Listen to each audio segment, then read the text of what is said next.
Radio, Facebook, and YouTube. We air live every first and third Sundays of the month. This week's conversation, a year in review. Here are your hosts, Tracy Lithcutt and James Levesque. Here we go, Jay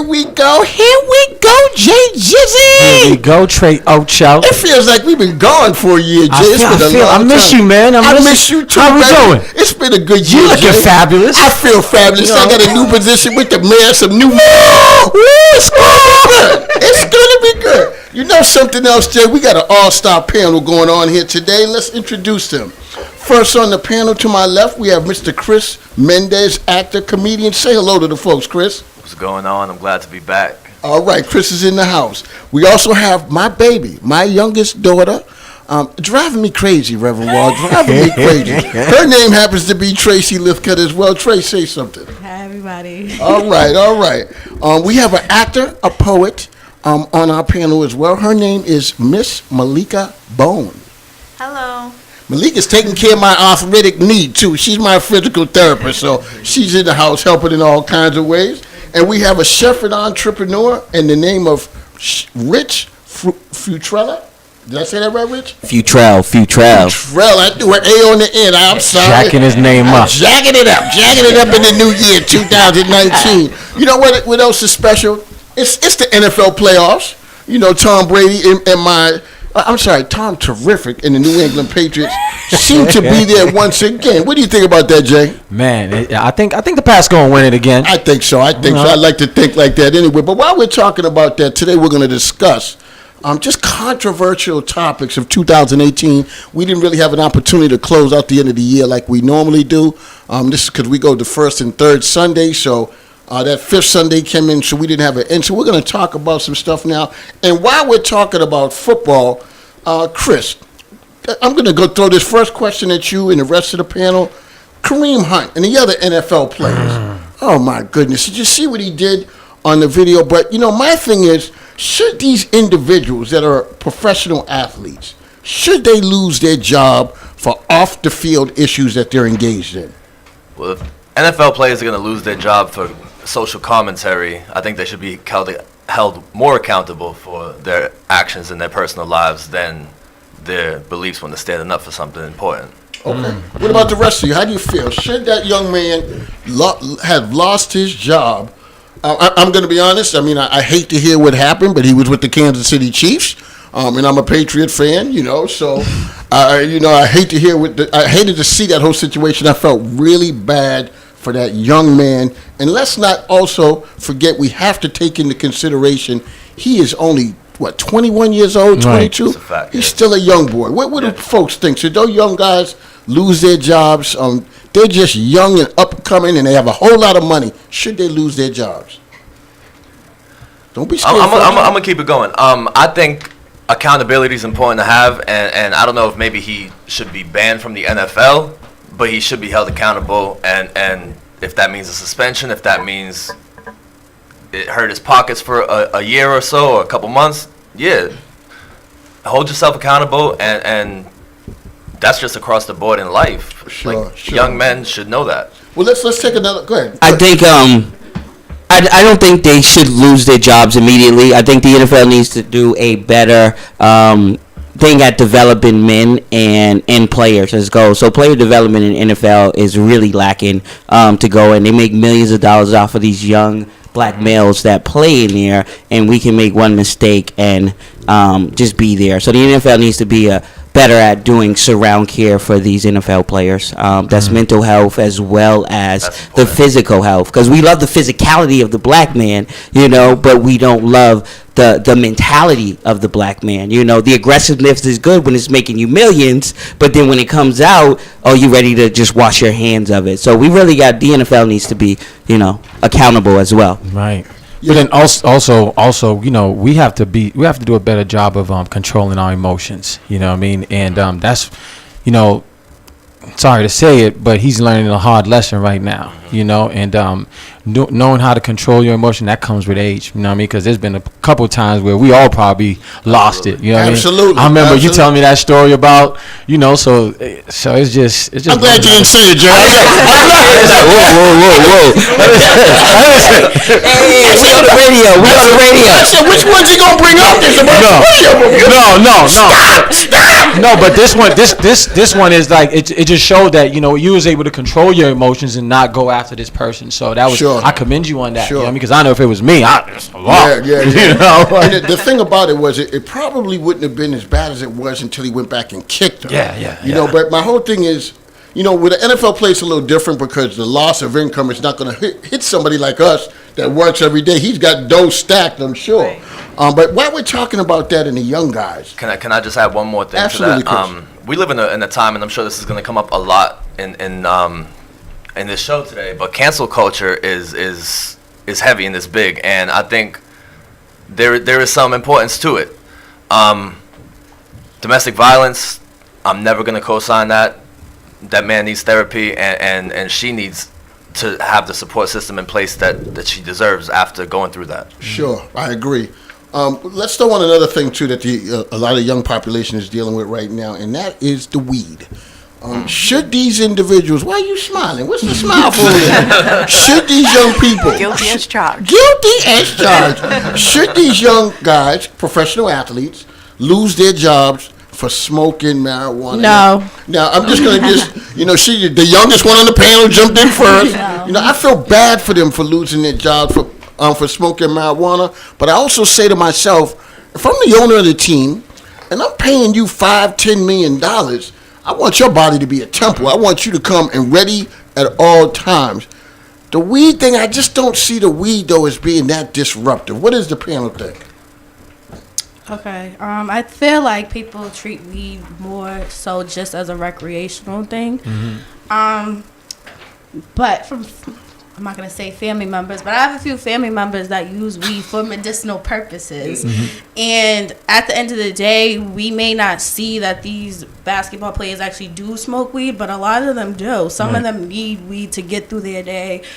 I mean, they Heal their practice body. for hours. They're in pain. They need some type of ice baths. Aren't gonna work for you every single time. Like weed has not. You haven't seen a basketball player, from my knowledge. I haven't heard of a basketball player killing somebody because of something like smoking too much weed. I've seen more basketball players get DUIs before they get they go Good to point. jail for weed. Good So point. it just doesn't make any sense to me. Back to the football thing. Football, physically, you're physically not hurting yourselves, but your job is to tackle people, things like that. Just smoking weed is just keeps you cool, calm, collected. I think the NHL, I don't know if this is well known, but the NHL does not have marijuana on their banned substance list. Wow. And the NBA currently is evaluating whether or Can I not. just add on to? I'm sorry. Go ahead. I feel like I'm not just saying that hockey is not a sport that a lot of black people play. I feel like Absolutely. race may take a place in that because majority of NFL players, basketball players. I mean, we have like 5 quarterbacks now. I think that are black. They're all starting quarterbacks. Just I wonder if things like they that. smoke. Exactly. but to my point, the NBA right now, no, you're good. The NBA is currently evaluating taking marijuana off their banned substance list. Oh, The really? yeah, absolutely. And Paul Pierce is actually he has a business that is CBD oil, so it's not the intoxication aspect of it, but it is the same healing elements. So you get it one way or another. The oils, the lozenges, whatever, the cookies, the brownies. There is something with the NFL that, and I think it comes down to the fact that the owners are all old white men from the South for the most part, that they have that and slave owners mentality type of nonsense. But not Bill Belichick. Don't talk about Bill. You can't talk about my man Bill. Hey, Robert Kraft was one of the few people that went to visit Meek Mill in jail. Yes. Let's give Robert Kraft Meek credit. Mill came to the Celtics game as soon as he was released from jail. Thank you. And- No, they do, but he's still a slave owner. He is still a slave owner. You know, the thing is, too, it all, you can tell it's the governing body that's making these decisions. The NBA doesn't really seem like, they're getting a lot of the recognition around some of these things like the NFL is. As you mentioned, same thing with hockey. You don't hear a lot of it Absolutely. with baseball either. This is the NFL coming in another direction on this. But why To what Tracy had said, to what she has said, a lot of athletes, a lot of people, it's not just physical pain, but anxiety. They use it, and I don't know how well known this is, but NFL players are abusing painkillers and opioids that aren't on the banned substance Sure. list. So if those aren't on the banned substance list, then marijuana is, and those are the drugs that aren't just addictive, but later on in life are killing your organs and insides. Exactly. There needs to be a closer look at a lot of that. Sure. Well, since we're talking about weed, as we know, Massachusetts just legalized weed in the state. And we're going to be opening up, and I know Cheryl wants me to use this word, cannabis shops in the neighborhood. What do folks think about that? What do you think about going to the corner and there's a cannabis shop there on your corner and they're selling marijuana? And to of course, you have to pay taxes and you're going to have to show IDs. How do folks feel about that? I like the idea, but the simple fact is that there are many black men still incarcerated due to selling weed in the state. And if you're going to do that, you need to make sure these men are released from jail. And if you're not going to give them a choice of selling weed, you need to give them alternatives for them to survive within the community. Okay, Angela Davis. We got Angela Davis on the panel talking about. But what about the shops that are opening now? I mean, I do feel the same way about some of these individuals that have gone to jail for these long sentences, but they're not going to be grandfathered out of prison. They're going to be there and have to serve their sentences. How do you feel about a weed shop being where your corner store might be? Nobody gonna pay them taxes. Yeah, no, I The mean, weed man gives like- people deals. So, like, are you? And then dispensaries aren't gonna be open 24/7. Like, so. What do few people think? yeah, I'm better than, well, you know, it's better than the liquor stores. That's what I say, you know.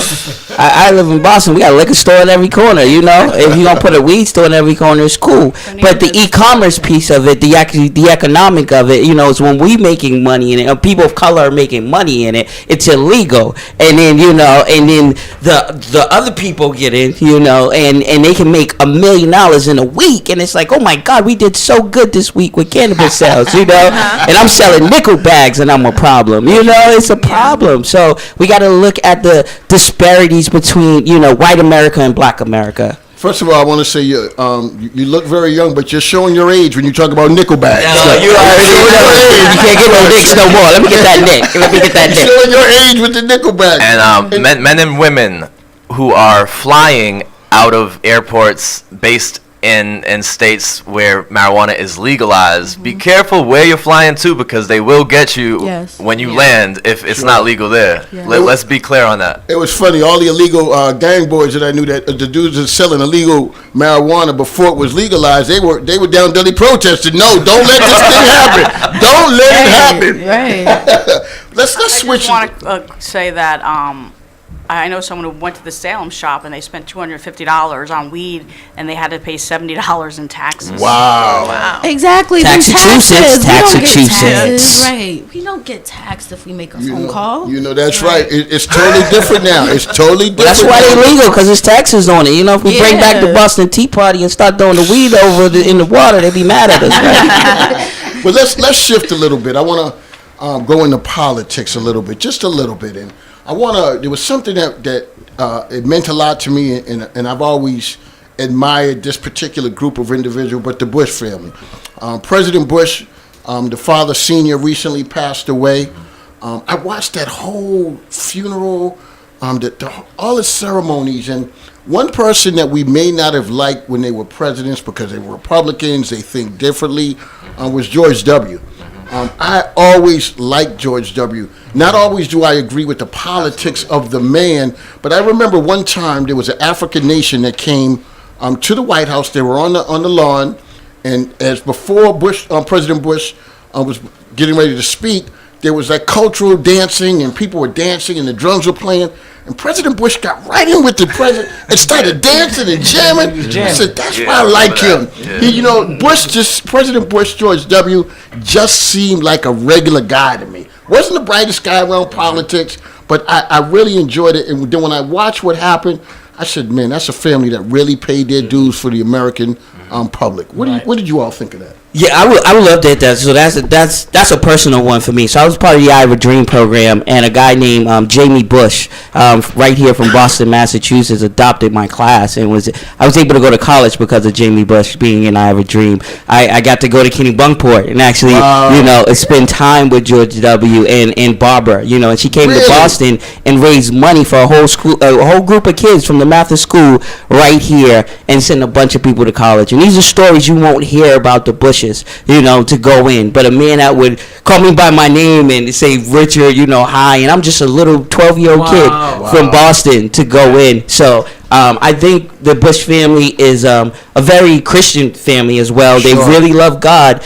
and it goes in. And George W. is not George Herbert Walker Bush. So, just rest in peace to two great people whose legacy will only be shown at their death. A lot of times we don't really live until we elevate with the ancestors. That's right. And you know what? That was an excellent point, Rich. And don't forget, folks, in politics, just because we don't always agree with a certain direction that a certain individual or a certain party takes, doesn't mean they don't care about other folks. Anybody else want to comment on the Bush family? Come on, Malika. I feel like at the end of the day, they're human. So regardless of what they do in politics, then it's still something that everyone's able to come together and still respect the moment for the person that passes at that very moment. Absolutely. I watched that ceremony. I thought that family handled it so well.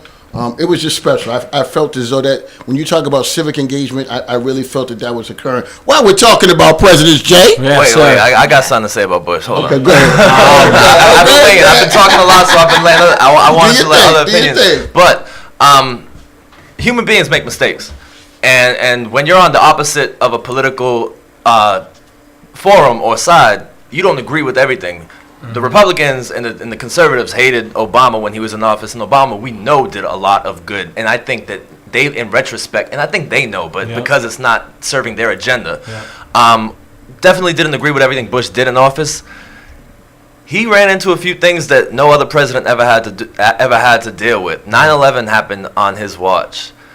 Katrina happened on his watch. There were a lot of things that no other president preceding him in modern history had to deal with and address. Sure. That's tough. Sure. And you don't, when you shoot from the hip and you make a decision that you think is right, that doesn't mean it's the right decision. And it takes, hindsight is always gives everyone 20/20 vision. Absolutely.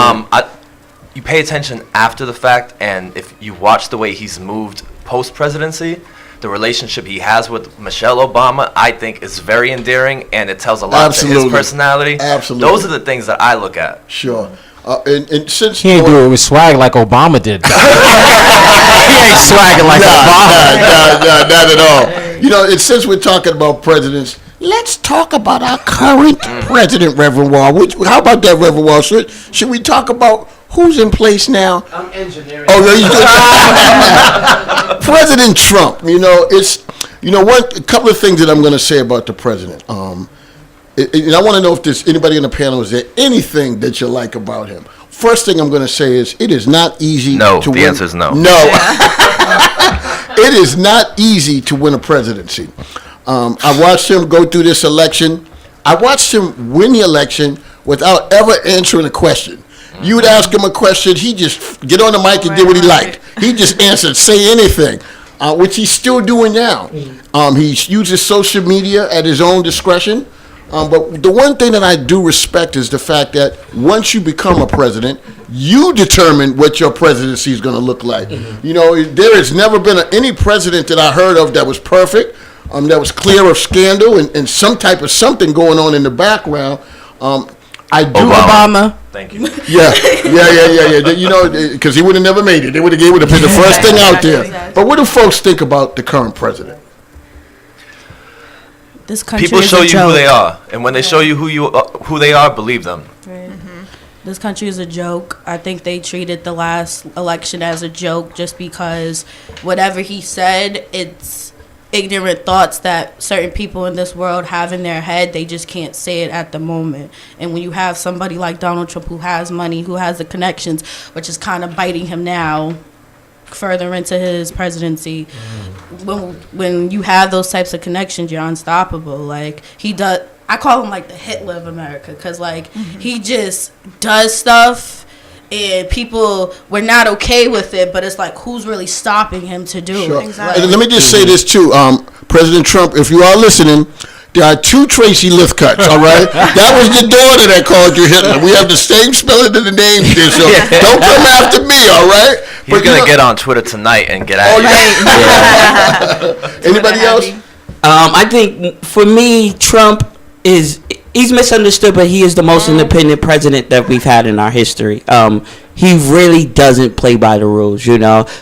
Some sentiments that Americans feel that they won't say, like, oh, you're taking American jobs, and we do need to protect our borders, you know, and like that is cool, and I like the stance, you know. I don't like it on the back of Americans, but I like the stance that, you know, we can go protect every other nation, and then we don't have troops even here to cover our borders if there was ever an attack to be able to go in. I feel like being in a place I like right that, Rich. now where we have a president that is going against so many of the morals that people have. It's a perfect time for everybody to be trying to come together and trying to make sure that the next president is doing the thing that he's supposed to do. Sure. We got to emphasize the fact that he's not complaining about Canadian borders. He's only complaining about the Latinos and Latinas and people of color. Majority of people that work for his companies, his I'm- hotels. Yeah, I'm half Latino. My family emigrated here from Panama in the early 1900s and then beyond. And there are so many people in America historically that you look at. Well, Trump loves immigrants, you know. We got to look at his wives, you know. Back, Look at his wife's skin. None of them got no U.S. birth certificates. So I want to go back to, just jump back real quick. There's one thing that was impressive, and it might be small for some people, but Jeb Bush married a Latino woman, you know, a Mexican woman. That meant a lot to me. Shay, I want to ask you, right? Do you have any idea what it's like to be a billionaire? I've never been a billionaire. Never. But I know if I was a billionaire, you couldn't tell me nothing. So in other words, he is, you know, because this is the question I want to ask folks, is he a racist, which a lot of black folks call him, or is just he an a-hole? Because if you're a billionaire, you would probably be an a-hole like he is. And that is the yes, problem. he is a racist. And that is the problem. I think, see, I don't know, because it's hard to say what's in somebody's heart. You know what I mean? You can't really see. But I don't think he's a racist. I think when you're a billionaire, it's like he's never really probably experienced how to be like a normal man. So he's not even seeing things on like our logic. You know what I'm saying? On like the regular person's logic. He got rich. He's rich. He's like, yo, And that just shows you can have all the money in the world, but you can common sense wise just be the dumbest person. Well, for me, Jay, I'll take the $1 billion, and you can call me an a-hole all you want. But the thing is though, is this, like, we don't know what these other presidents did. You know what I mean? The thing about Trump is, like, I'm not saying like I'm pro-Trump or I'm like, man, like, here's this guy. He's showing you exactly who he is. He is the white alpha male. You know what I mean? He comes in there, he do what he want to do, he says what he want to say. And then I watched a documentary on Trump, and that was pretty impressive. I was like, wow, like, yo, the way that he got into presidency was like the craziest thing to me. It's like he came in, armed robbery, he did an armed robbery, robbed the bank, and just got out of there. And he's the president of the United States. Right. And moving out, he wanted. Got to respect it. You know, Hate is a powerful tool. There you go. We got to hear from Cheryl, who's going to talk about our sponsors. And the first thing we're going to ask when we come back is, I want to hear about this guy. Fiesta.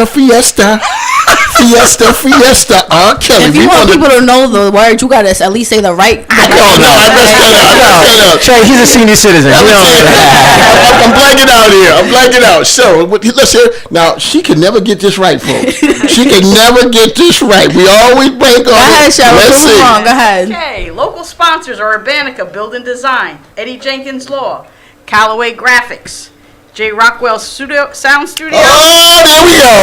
Emperor's Bakery, Shun's Kitchen, Janie Construction, Leo Papel and George Kramer, both entrepreneurs and business owners, and some anonymous donors.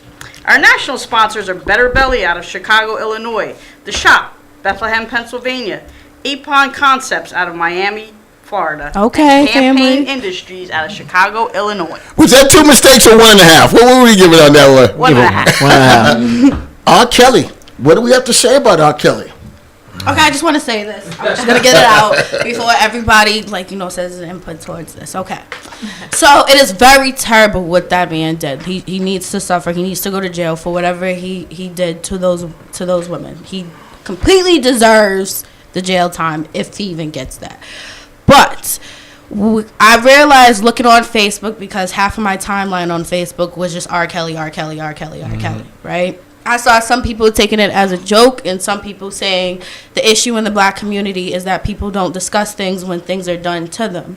My thing is, I understand what R. Kelly did was terrible, and it doesn't change the fact what he did was wrong.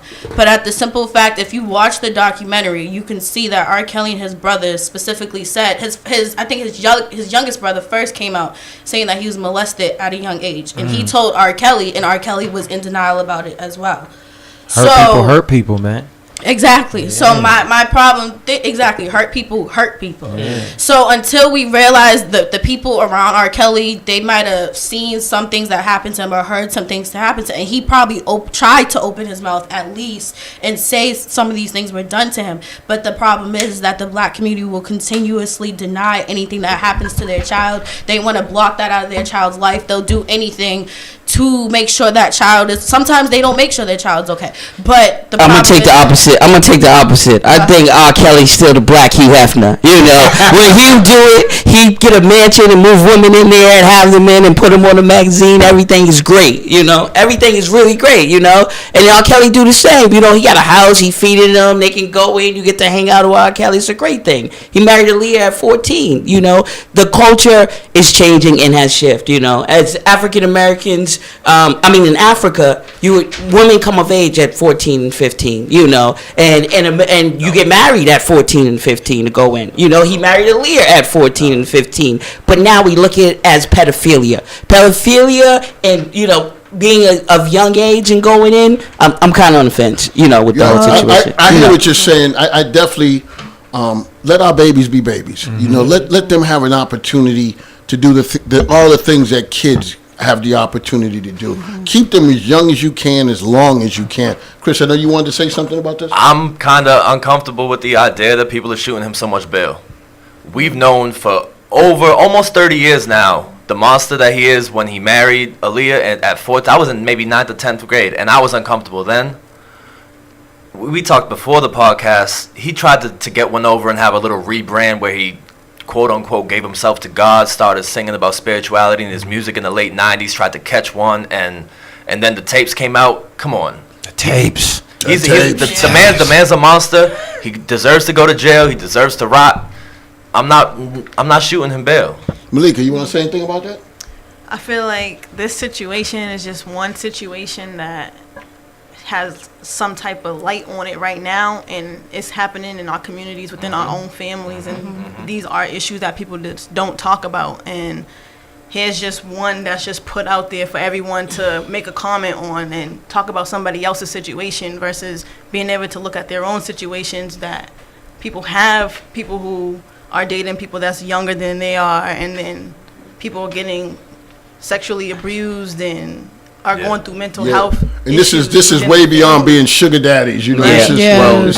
Again, like, this has been public knowledge for over 20 years. Very much like Kevin Spacey. That was public knowledge for a very long time, and people swept it under the rug because he was winning awards, winning people awards, making money. Same thing with R. Kelly. They both, to me, that's tied in together. And money doesn't excuse action. Let's stay with this really quickly. Bill Cosby. Did he do? Wait, can I say one more thing about the R. Kelly thing? Another thing I want to address is that in the documentary, a lot of women were stating that they would just tell their parents, "I'm going and you can't stop me." Wow. I would just like to say, at 17, if I was to ever tell my parents I'm going to go take a plane to see a grown man, I wouldn't be here now. I wouldn't be here now. I'd be in jail. I wouldn't even be here right now. At Leah's age, they say that 12 years old, you're trusting a 20-something-year-old man with your, because she started singing younger than the age that she married him. She started singing at 12 years old under him. Sure. So you're telling Rest me. in peace, Aaliyah. God bless her soul. God bless her soul. It's terrible. That's how a way that we bring her up. Let's keep talking about these men then. Bill Cosby.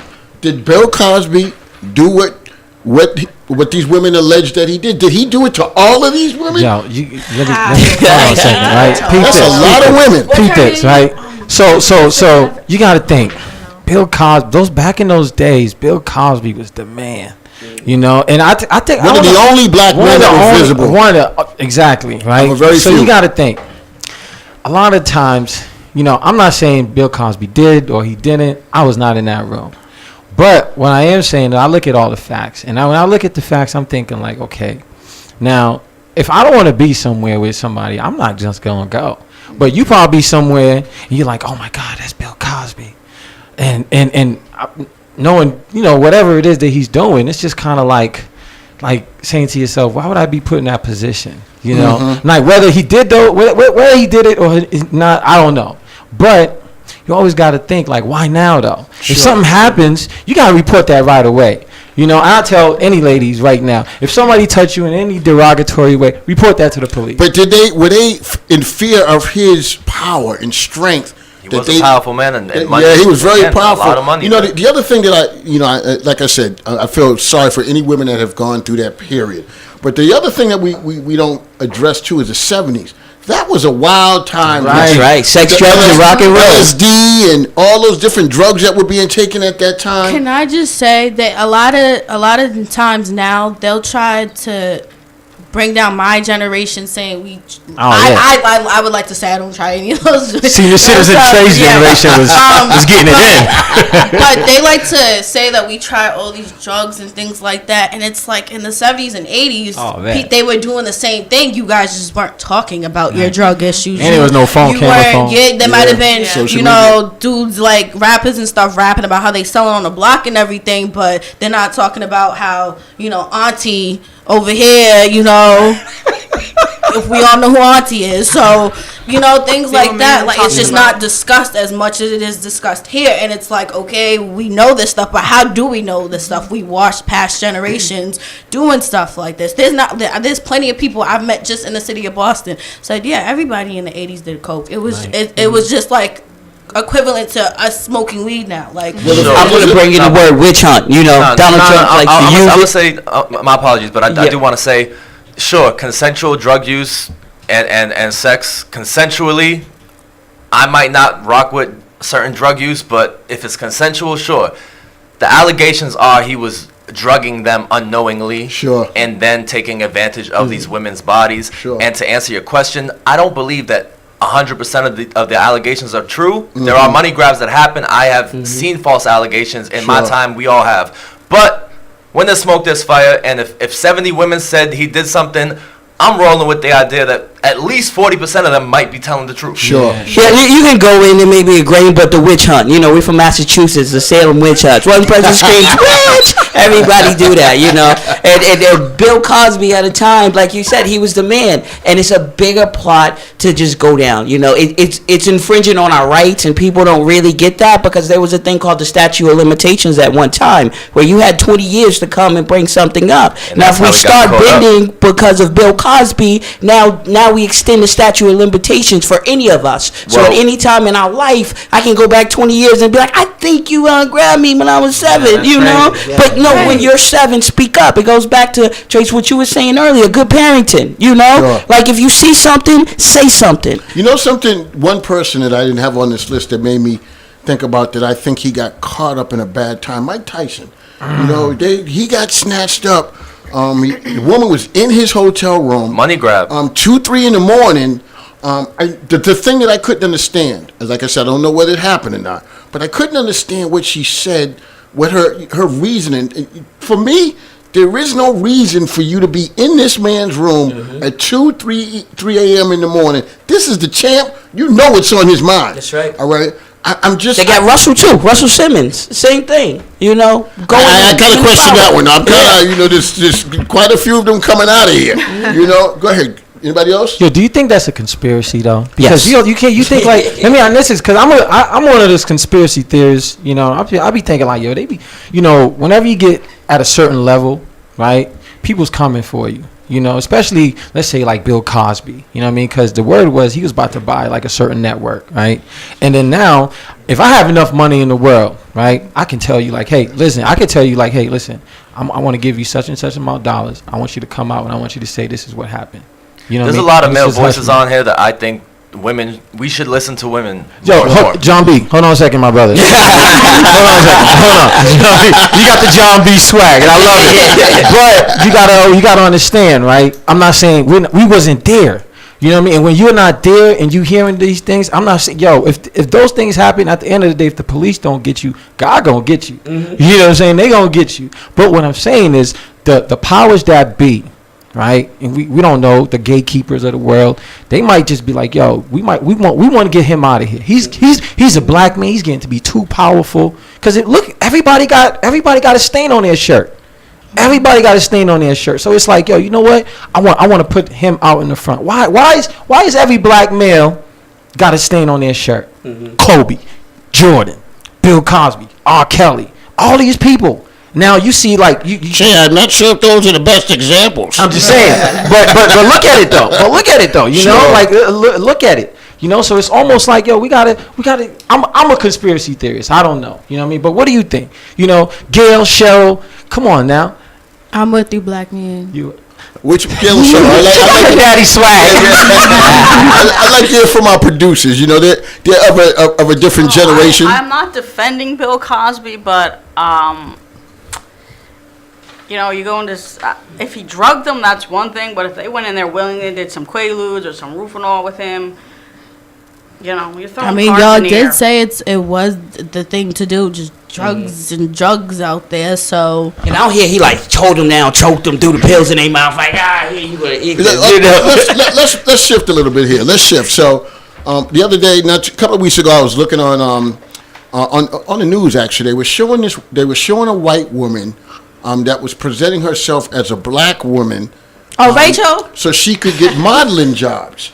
All right, and then I saw Are some. you talking about Ariana Grande? No. That is not her skin tone. That was a thing. This was and it made me think. And then they went into Halloween costumes, and they were talking about white children wearing black performers costumes, and people were calling Black that Panther. racist.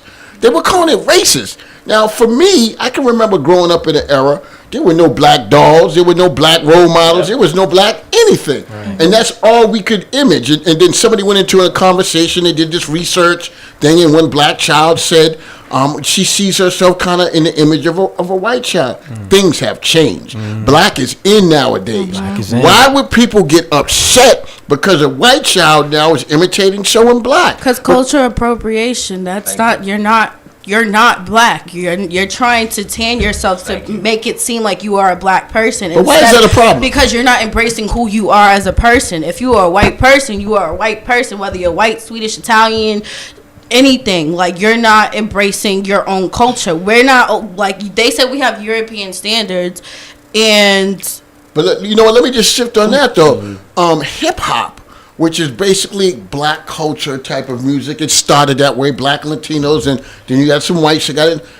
Hip hop really became large on a certain scale because white folks supported it. That's right. You know, so what would be any difference in white folks supporting other things that why black can't you folks- support and it feel and good remain about it? white? Yeah, support it and remain who you and, are. And changing your skin color or degrading something.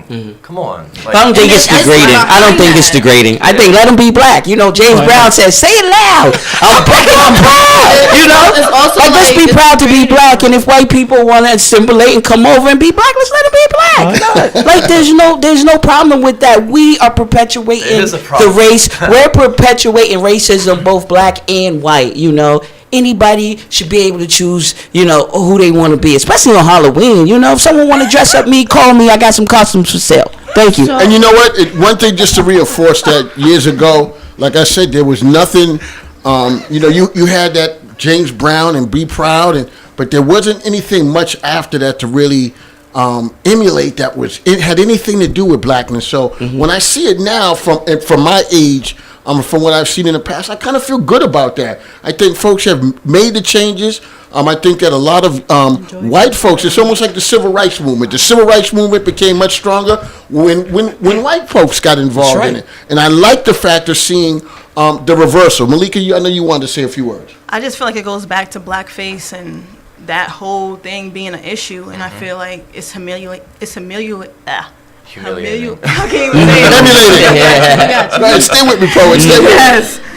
To basically be bringing that back up and trying to present it now as if it's something different, but it's not. And there needs to be something looked at, because historically, you look at like an Al Jolson, who when black men and women were not allowed on TV, he kind of, I think he crossed lines by wearing blackface, but he did it because he was trying, and I remember having to like really take heed and pay and change my way of thinking about this, but he was doing it to say, nah, we're going to celebrate this culture.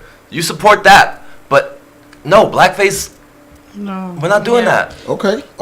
Anybody else want to say anything But else? also, this may sound like weird, but my thing is also, we can't praise white people for trying to be black, but then basically bash black people when we talk white or we're seen as Uncle Toms because the jobs that we have or the people that we surround ourselves with. You know, I want to address that too. Tracy, my daughter, I was married to her mother at one time. The folks in her family, on that side of the family, are very bright, articulate people.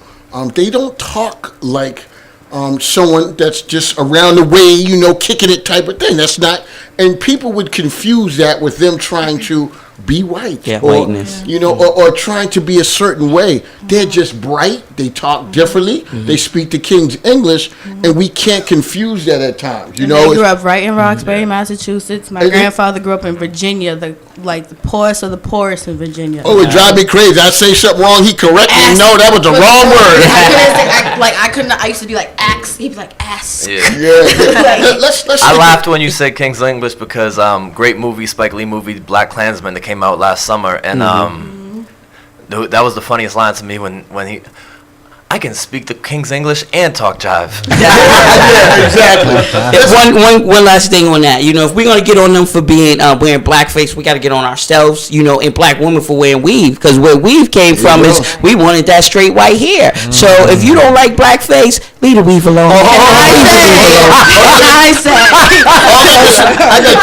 I got two things to say about weave. The first was, why couldn't I have invented it? All right. And number two, how many black women do we see wearing blonde hair nowadays? Excuse me, there are Africans hundreds of years ago with blonde hair. I have proof. But not from L'Oreal. Secondly, I can say as a black female, I wear weaves because weaves are protective styles of our regular hair. I was really surprised. I didn't know that white women also wore weaves. I didn't know that. Let's keep this moving. I want to go into something. No offense, Cheryl. But cultural appropriation, when Kim Kardashian posted that picture on Instagram and had her hair in cornrows. African braids. No, she ain't calling it anything but Bo Derek braids. Can I say one thing to everybody? Don't talk about Kim. All right? I like Kim. Don't talk about Kim. Don't talk Kim about acts Kim. like she's so politically woke and da da da da da. But let me say this, right? Let's go into something else. When I remember years ago when I started this work, when I started working in the community, Reverend Wall and myself, we had a strong partnership and relationship with law enforcement. I want to talk about all the shootings of blacks being killed by law enforcement officials. Gail and I were sitting watching the news the other day, and something surprised me. Last year, 60 police officers, over 60 I think, were killed in the line of duty. Police officers around this country.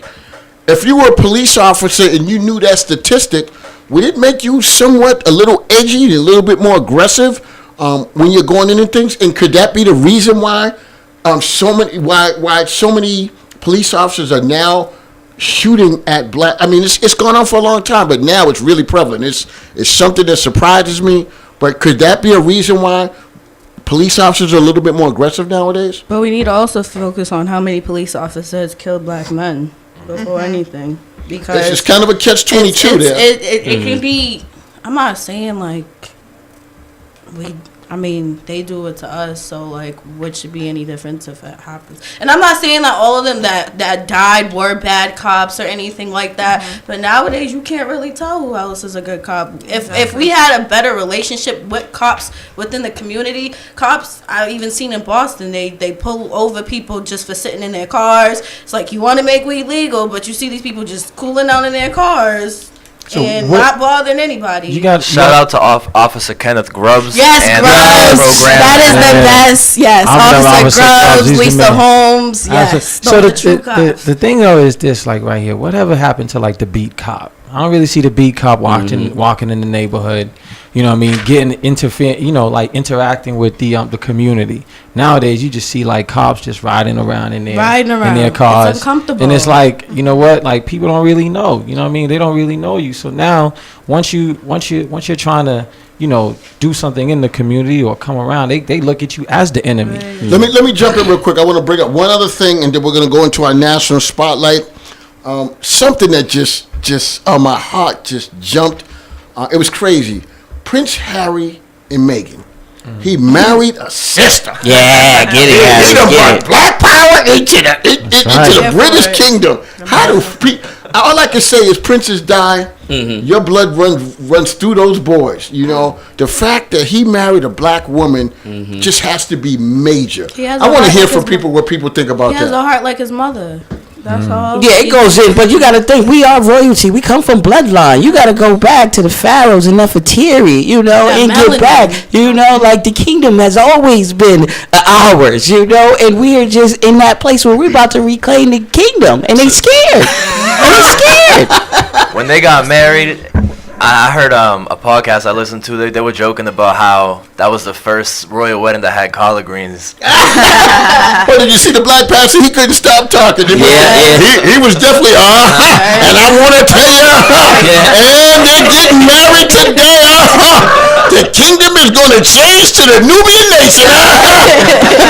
And that's what he said. And, you know, the big thing he said, when love is the way, you know, when love is the way of the world will change. And love is the way. And 2018 was a thing where we really got to get that love is the way. That's it. We'll Shout take a out to break. Jay-Z and Beyonce. Great album. Everything is love. There you go. We're going to take a break here. Jay, what's up on our national spotlight? What we got on the spotlight today? Everything. Oh, we got the Hollywood executive, my main man Barry Freeman, one of the coldest dudes out here in Hollywood, and he was able to give us a little bit of his time, share a lot of knowledge of the Hollywood industry. So let's hear it, folks.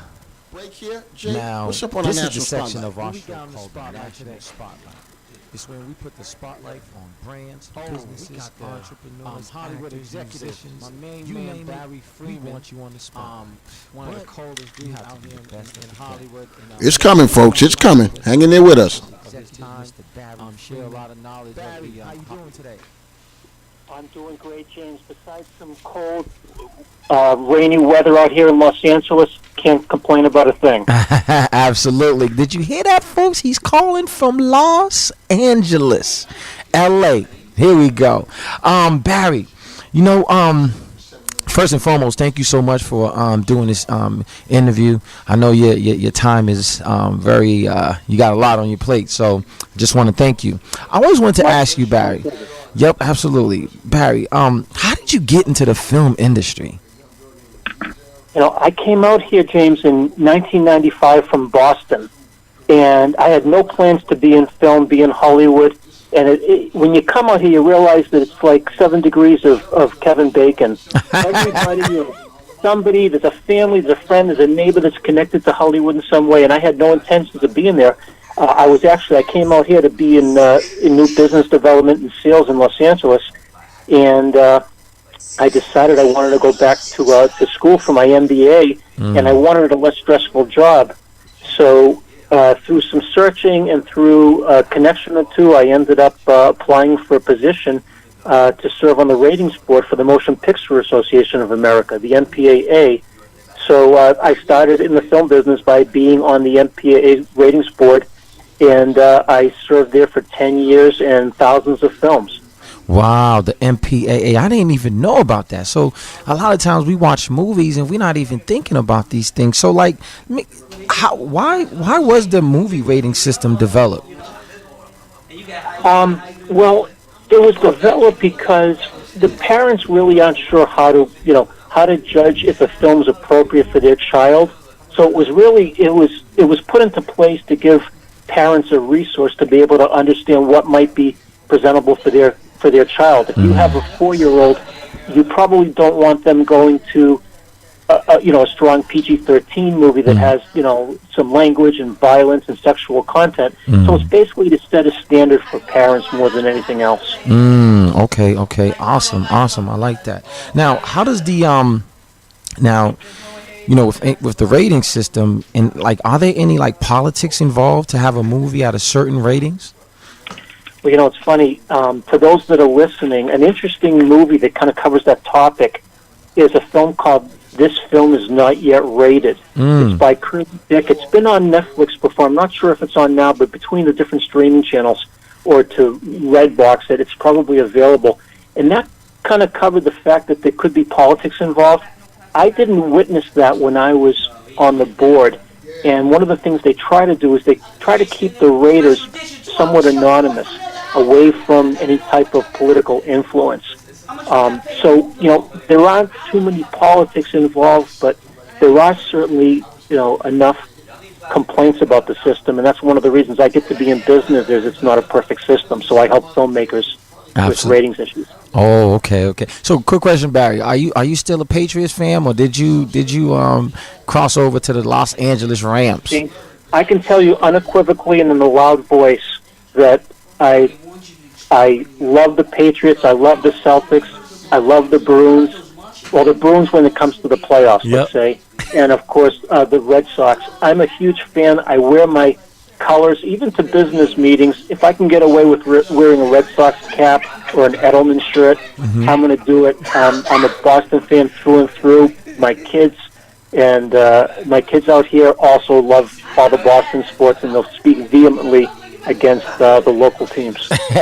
Absolutely. See, I thought you might have crossed over since you went over to the West Coast, No, it's never going to happen. Never at all. Huge Boston fan. I can't even begin to tell you. I had my daughter my daughter's 23. I had her into to bars in LA when she was 14, and we'd be screaming and yelling until it got a little bit dangerous, and then I scoot her out and we'd watch the rest of the game at home. So Barry, question, right? How has the rating system changed over the years? Oh, sure. Well, there's been probably, I would say, maybe 4 or 5 major changes. The rating system, as we now know it, was created in 1968 by a fellow by the name of Jack Valenti, who was really like the founder of the ratings board. And it originally started with 4 ratings. They were G, M, R, and X. The G is like basically the for all ages. The M was for mature, but it was for some elements in it. R was more liberal. There were more elements, and then X was at that time more of like a pornography rating. It's since changed to ratings now are G, PG, PG-13, R, and NC-17.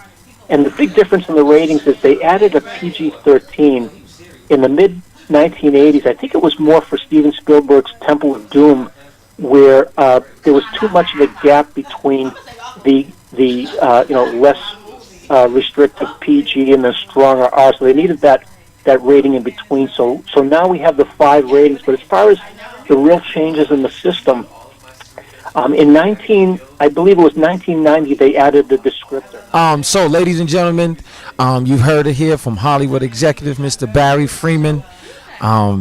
You heard it. There's a lot of information that he dropped on us. Barry, thank you so much for being on the show. And you have an awesome day. Is there anything else that you want to tell our audience members? No, I think, what? It's my pleasure, James. I was doing some research on your radio station and what you're up to, and I think what you're doing is extremely righteous. I know I followed you for a little while on some social media, and I say, if there's more Jameses in the world, I think the world's going to be a better place. So my hat's off to you. Keep up the good work, James. Thank you so much, Barry. You have an awesome one. You as well. Take care. All right. Yes, ladies and gentlemen, that was my main man, Barry Freeman, Hollywood executive. Who's coming up next, Jay? On the spotlight. Yo, on the spotlight, I'm going to give y'all a little something, man. His name is Freeway Ricky Ross. Oh, man. Don't they have a show on TV about him Man, now? they got a whole documentary about Freeway Yeah, Ricky yeah. Ross. So you already know, we getting things started. It's 2019. It's time to take this to a whole nother level. I'm feeling awesome. How you feeling, Trey? I'm feeling good. How's the panel feeling? How you guys feeling? Did you just say he's coming here? No, look at you. You're going to come down here. You're going to be at school. You won't even be back here. No, he's coming on. He's going to be on this show. We're going to have a pre-recorded interview that we've done, but we don't have much time left. I want to give folks an opportunity to say whatever they like for our closing statement, and let's start right here with my man. Go ahead. You have the first opportunity to say what you want to say, my man, Rich. All right. Well, James, Tracy, thank you guys for having me on the show today. I really appreciate it. My summary of 2018 was definitely that Harry moment. It's like when love is the way, all this don't matter. Black and white will disappear. These problems that we think are significant will become insignificant. And I'm just excited that we're in a true, authentic dialogue here, and let's definitely keep it up. And check me out at Rich Future, Instagram, Twitter. I see you peoples. There you go, baby. Promote your thing, baby. Promote your thing. Future. My daughter, she's getting ready to go back to Spelman College. She's in her last year. Trey, what do you want to say? I would like. Wow, I just had a whole thought in my head, and it just all went away. Take all those thoughts back to Spelman. I will say a highlight of the year that I was very proud of, especially in Massachusetts. Well, more out of Massachusetts as well. A lot of women in color are now in office. Let's go. Ayana, I see you, girl. I'm telling you, it is crazy and it is wonderful. It's been long overdue. You watch how things get so much better in government with these women in leadership. Chris, my man, what you got for us? A lot of negativity and controversial things happened last year. I'm going to end by focusing on positivity and love and goodness. There was a lot of great movies that came out last year, a lot of great music, uplifting music. I was fortunate and blessed enough that some people in my life who I shouldn't have had in there left, and people that I love came back. There we go. So salute. Thank you. God's work. We don't have much I'm time. excited. Malia, you're on the mic. Thanks for having me. I appreciate it. I just wanted to talk a little bit about a thing I have called Flow. It's for performing arts, for up-and-coming artists to basically be put on a platform to be able to get out what they have going on and allow people to see them. We had to rush it in. I'm sorry about that. I hope you enjoyed our show today. And as usual, Jay, take us out of here, baby. Yes. 2019 is going to be an extraordinary year. Keep knocking, keep rocking, folks. We'll holler. And get used to seeing Jay in the movies. He's going to be there. You already know. All right, y'all. Thank you. I'm like, You want to take a picture?